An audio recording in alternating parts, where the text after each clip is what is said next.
Hi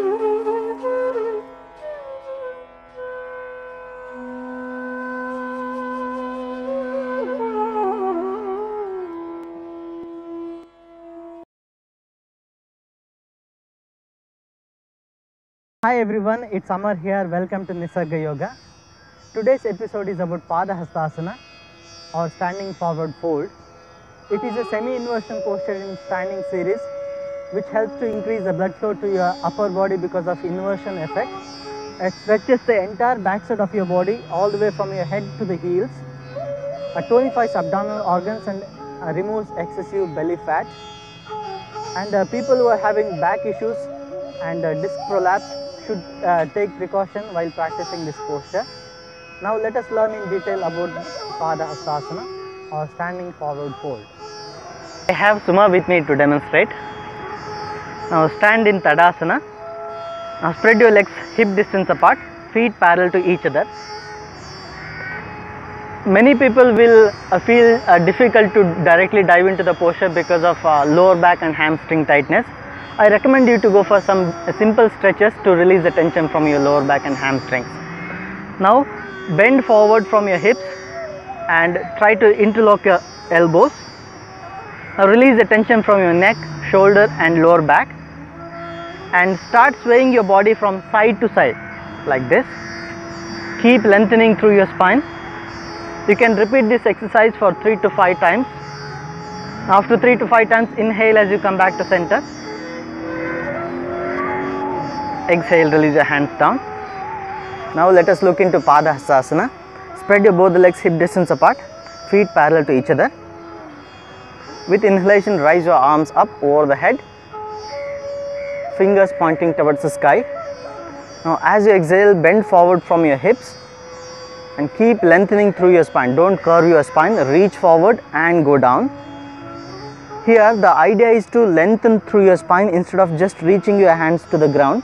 Many people will rush to just reach their hands to the ground. That's not the idea. We can make many variations of hand positions. The first one is to place your palms beside the feet on the ground. Even you can catch hold of the big toe with the help of index finger and middle finger, which is also called as Padangushtasana in Vinyasa and many other styles.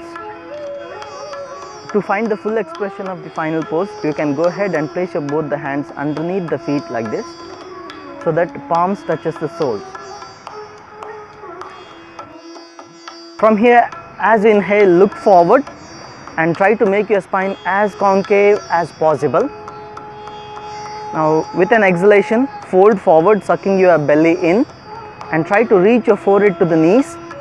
If possible, shin bone. As she is very flexible, she can reach almost to the shin bone.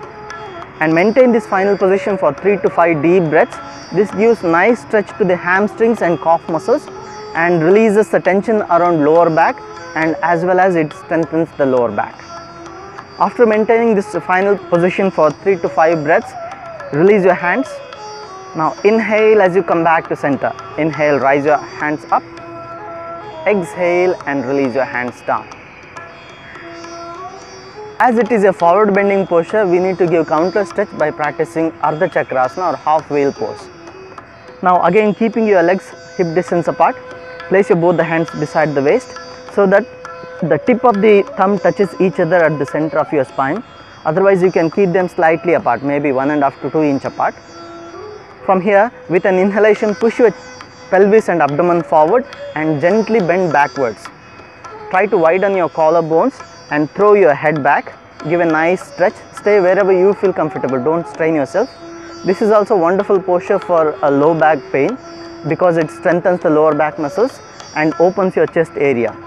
After 3 to 5 breaths, slowly exhale as you come back to center and release your hands down, coming into Samasthiti. Hey guys, I hope this tutorial video was informative. Stay tuned for the next episode on Parivritta Trikonasana or Twisted Triangle pose. Hit the subscribe button if you like this video. Thanks for watching. As always, stay healthy. Namaste.